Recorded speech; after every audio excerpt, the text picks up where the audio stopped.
भोलपुर गांव में शीला नाम की एक लड़की रहा करती थी जो बहुत ही दयालु थी।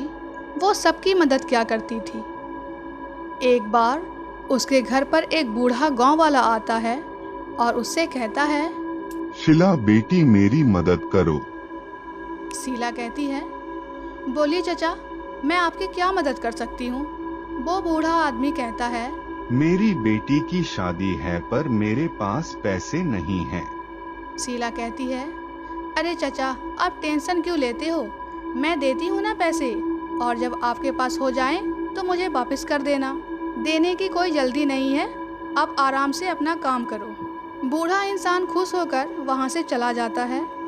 शीला नदी के पास से गुजर रही होती है, तभी देखती है कि नदी के पास बहुत भीड़ लगी है। शीला कहती है, अरे वहाँ क्या हो रहा है, जरा देखूँ तो। वह वहाँ जाती है और देखती है कि वहाँ पर किसी की लाश रखी हुई है। शीला पूछताछ करती है तो शीला को मालूम पड़ता है कि ये सब कोई चुड़ैल कर रही है। शीला चुपचाप घर जाती है। दूसरे दिन रामू की भी लाश उसी जगह पर मिलती है। रामू, जो कि गांव का चौकीदार होता है। शीला उसे देखकर कहती है, ओहो, उस चुड़ैल ने इस बेचारे पर भी रहम नहीं किया। फिर गांव में एक मीटिंग होती है जिसमें ये बात तय होती है कि पंडित जी को बुलाकर गांव में पूजा करा ले। लोग पंडित जी को बुलाने जा ही रहे होते हैं, तभी देखते हैं कि पंडित जी की तो लाश पड़ी हुई है। गांव वाले बहुत परेशान हो जाते हैं। शाम को चिंकू पिंकू दोनों बात ही कर रहे होते हैं, कहीं शीला ही तो चुड़ैल नहीं है। पिंकू कहता है, अरे भाई चुप करो, वो कितनी अच्छी लड़की है, सबकी मदद करती है, और तुम उसके बारे में ही ऐसी बातें कर रहे हो। तो चिंकू कहता है, अरे भाई वो तो ठीक है, लेकिन तुमने देखा नहीं, कल मीटिंग खत्म होने से पहले ही वो काम का बहाना बनाकर भाग गई थी। दोनों सोच में पड़ जाते हैं। रात को सोना उसी जंगल से आ रहा होता है। सोना कहता है, हे ऊपर वाले, आज बचा लेना उस चुड़ैल से, बस कल से मैं सवेरे ही आया जाया करूँगा। तभी वहाँ चुड़ैल आ जाती है और कहती है, सोना सोना जरा देखो तो मुझे। सोना डर जाता है और कहता है, मुझे छोड़ दो, मैंने कुछ नहीं किया।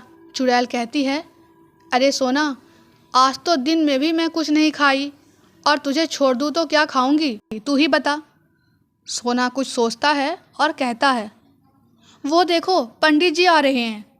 चुड़ैल झट से पीछे देखती है और सोना वहाँ से भाग जाता है। चुड़ैल को गुस्सा आता है। चुड़ैल कहती है, मुझे उल्लू पढ़ा गया, कल बताती हूँ उसे। और चुड़ैल जाने लगती है, लेकिन सोना झाड़ी में छुपकर उसका पीछा करने लगता है। सोना कहता है, अरे ये तो हमारे गांव की ही तरफ जा रही है, ये कौन है। तभी सोना देखता है कि वो चुड़ैल उसी शीला का रूप ले लेती है। सोना गांव वालों को सारी बातें बता देता है। सुबह होते ही गांव वाले सब शीला के घर पर जाते हैं और शीला को बाहर बुलाते हैं। शीला कहती है, अरे आप सब एक साथ आए हैं, क्या हुआ, उस चुड़ैल ने कुछ किया? गांव वाले कहते हैं, उसने तो कुछ नहीं किया, लेकिन अब हम उस चुड़ैल का कचूमर बनाएंगे। इतना सुनते ही शीला चुड़ैल में बदल जाती है और गांव वालों से कहती है, तुम्हें मेरी असलियत का पता चल गया है, तो अब मैं तुम सबको मार दूंगी। उतने में राम किशोर आकर उसे चाकू मार देता है। चुड़ैल गिर जाती है।